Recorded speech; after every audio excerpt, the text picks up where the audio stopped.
never asked to build sandcastles.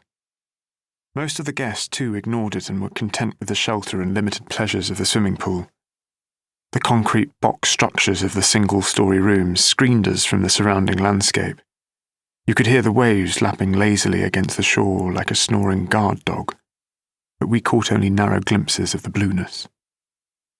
Father had been bringing me here for the past 2 summers, ever since Mother's sudden passing.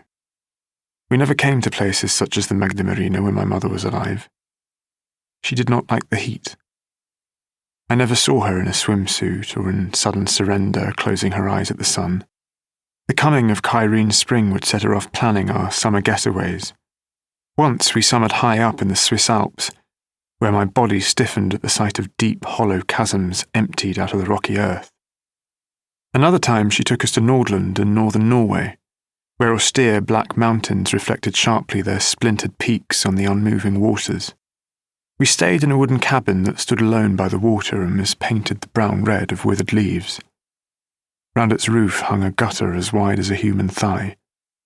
Here, whatever fell from the sky fell in abundance. There was no other man-made structure in sight. Some afternoons Mother disappeared, and I would not let on to Father that my heart was thumping at the base of my ears. I would keep to my room until I heard footsteps on the deck, then the kitchen door slide open. Once I found her there with hands stained black-red, a rough globe dyed into the front of her sweater. With eyes as clean as glass, wide, satisfied, she held out a handful of wild berries. They tasted of a ripe sweetness I found hard to attribute to that landscape. One night, fog gathered thickly, abstracting the licks and sighs of the northern lights. You need adulthood to appreciate such horror. An anxious heat entered my 8-year-old mind, and I curled up in bed trying to muffle the crying, hoping Mother would pay me one of her night visits, kiss my forehead, lie beside me. In the morning, the still world returned. The innocent waters, the ferocious mountains, the pale sky dotted with small newborn clouds. I found her in the kitchen, warming milk, a glass of water standing on the white marble counter beside her. Not juice, tea, coffee, but water was her morning drink. She took a sip and with her usual insistence on soundlessness, muffled the impact with the soft tip of her little finger. Any sudden sound unsettled her. She could conduct an entire day's chores in near silence. I sat at the rented table where, when the 3 of us gathered at mealtimes, Mother would occasionally glance at the 4th empty chair as if it signalled an absence. Something lost. She poured the hot milk.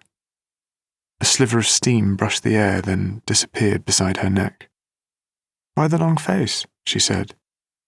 She took me out onto the deck that stretched above the lake.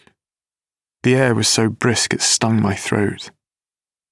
We stood in silence. I remembered what she had said to Father in the car when the naked mountains of the Nordland first came into view. Here, God decided to be a sculptor. Everywhere else, he holds back. Holds back? Father had echoed. You talk about him as if he's a friend of yours. In those days, Father did not believe in God. He often greeted Mother's remembrances of the divine with irritated sarcasm. Perhaps I should not have been surprised when, after Mother died, he would now and again voice a prayer.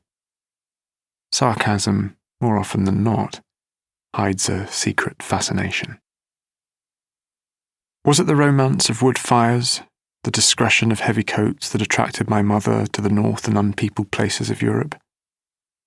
Or was it the impeccable stillness of a fortnight spent mostly sheltered indoors with the only 2 people she could lay claim to? I've come to think of those holidays, no matter where they were, as having taken place in a single country, her country, and the silences that marked them, her melancholy. There were moments when her unhappiness seemed as elemental as clear water. After she died, it soon became obvious that what Father had always wanted to do, in the 2 weeks he allowed himself off every summer, was to lie in the sun all day. So the Magda Marina became the place where he and I spent that fortnight. He seemed to have lost his way with me. Widowhood had dispossessed him of any ease that he had once had around his only child.